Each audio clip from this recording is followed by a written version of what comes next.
Hi, my name is Wasifa, and today we have an excellent lesson for you on the difference between past versus past. So P-A-S-T versus P-A-S-S-E-D.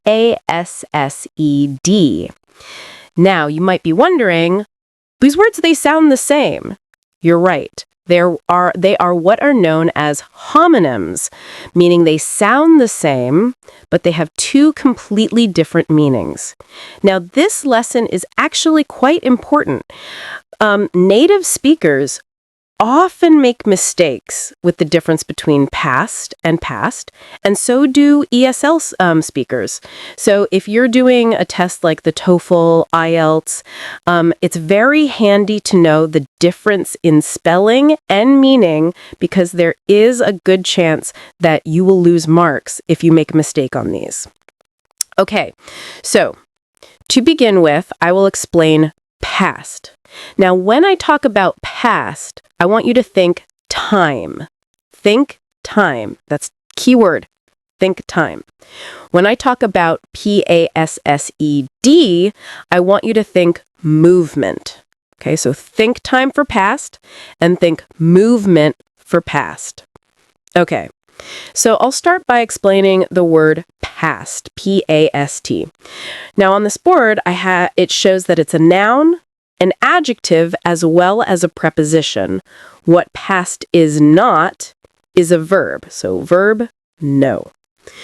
Pretty much, as a noun, past means before the present moment. So for example, it's a period before now. So think about this. What was popular in the past? In the past, Tamagotchis were popular. In the past, big hair was popular. In the past, pocket watches were popular. They're not popular anymore. So when we think about the past, we're thinking before now. If you think about it, when we're talking about tenses in English, we have the past tense, the present tense, and the future tense. The past tense refers to before the present, before now. Okay.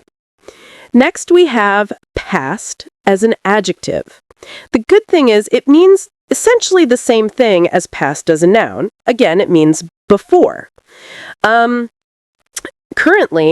as an example, right now in Germany, the leader of Germany is a woman. Okay, so the leader of Germany is a woman. Past leaders have all been men. So right now, leader is a woman. Past leaders have all been men. Now, what is an adjective, in case you're wondering? What an adjective does is it describes a noun. In the sentence I just said, leader is the noun, and we're describing the noun leader using past. What type of leader? Leaders from before. Past leaders. Okay. Lastly, this is when it gets a little bit confusing. Past as a preposition. Past as a preposition, I told you to think time. I still want you to think time.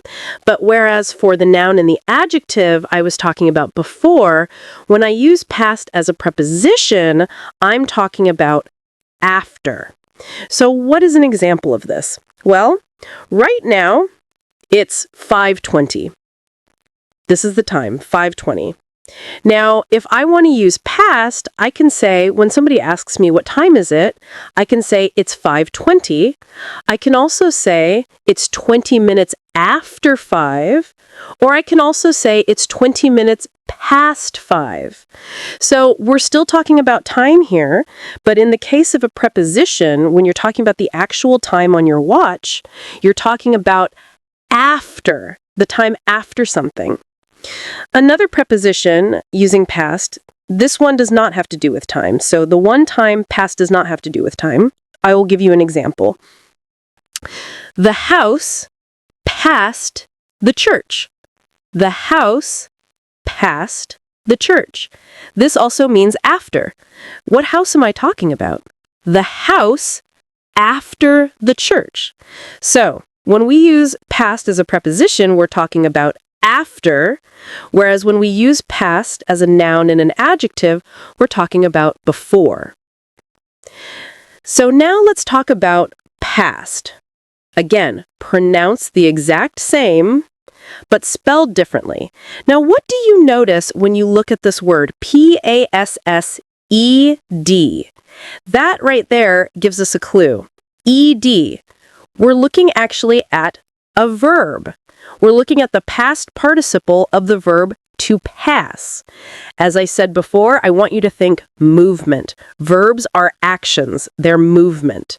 So past is a verb. It has multiple meanings. We'll go through some of them, but I really want you to think movement.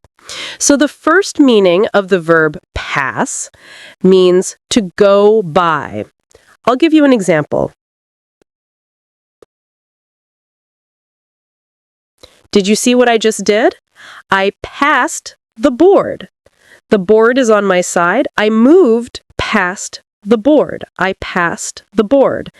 Today, on my way to work, I passed the mall. So the mall was on my side. I didn't go into the mall. When I was walking, I passed the mall. We often use this too when we're talking about driving. I'm a very, very slow driver.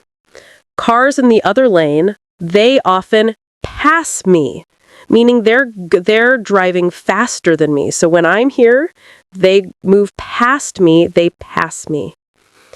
A second meaning of the verb past is to go away. Earlier today, I had a really bad headache. My headache passed. My headache went by. It's gone. Maybe you're feeling dizzy and then you stop feeling dizzy. Your dizziness has passed. We use it in this sense a lot with illness, with sickness, and it just means, again, to go away. Now, finally, my favorite, to succeed in school. So we use past talking about success and succeeding when we're talking about school. Now, I think a lot of you probably are students and maybe you have to take a test, an English test at some point. I hope you pass your test, meaning I hope you succeed at your test. So passing your test. I passed the test. All right, so now what I am going to do is I'm going to show you some examples that we can do together to show the difference between past and past. All right, so here are some examples to show you the difference between past and past. We're going to do these together, so I want you to read each one. We'll read it together, and then I want you to try to answer it. Not only do I want you to try to answer it, but I really want you to think, are we talking about an adjective, a noun, a verb, or a preposition? Because remember, past is movement. It's a verb. While past is not a verb, it's either a noun, an adjective, or a preposition. So let's get started. Number 1, I blank the supermarket on my way to school. I blank the supermarket on my way to school. So what do you think it is? If you said, I passed the supermarket on my way to school, you are correct. I is the subject, passed is the verb, and the rest is the object. All right, you ready for number 2? Number 2, in the blank, dinosaurs walked the earth. In the blank, dinosaurs walked the earth. So what do you think it is? Past or past? If you said past, you are correct. This is not a verb. In this case, it's a noun. In the past, dinosaurs walked the earth. So before today, before now, a long time ago, dinosaurs walked the earth.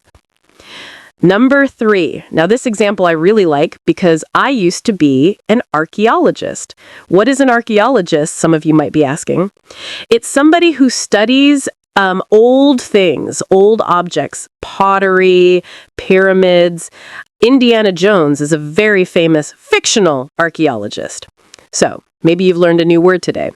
So number 3, archaeologists study blank cultures.